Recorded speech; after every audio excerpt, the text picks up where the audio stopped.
The human brain makes its decision about you in the first 90 seconds. And then after that, it is over. And that's not my opinion. That is neuroscience. In those opening moments, people are subconsciously deciding, do I trust you? Do I respect you? Do I believe in you?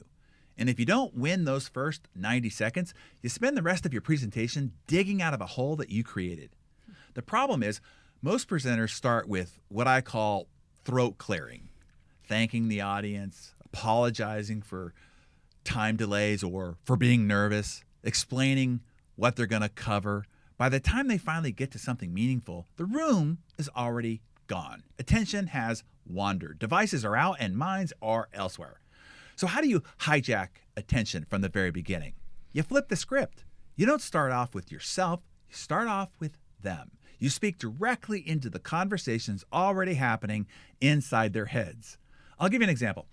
Years ago, I was asked to speak to a group of financial advisors. The organizer suggested that I start with my background, my magazine empire, my Master of Influence award, all the credibility markers. But here's the truth. Nobody cares about you at the beginning. They only care about themselves.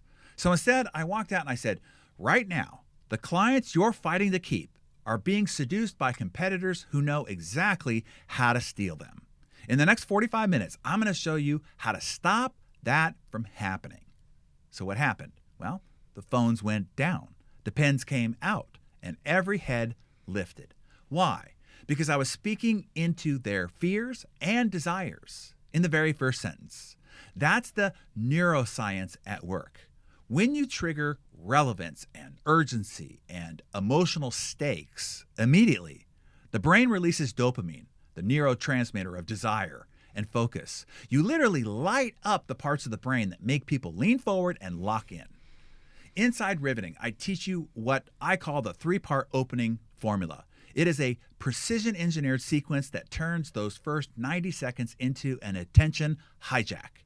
You learn exactly how to open with something that bypasses resistance, ignites emotional engagement, and makes your audience desperate to know what comes next. Because here's the reality. If you don't win in the first 90 seconds, you rarely win at all. But if you do, you own the room. And once you know how to hijack attention, you never again have to worry about audiences drifting, investors disengaging, or prospects slipping away. You'll know exactly how to lock their minds onto you from the moment you open your mouth.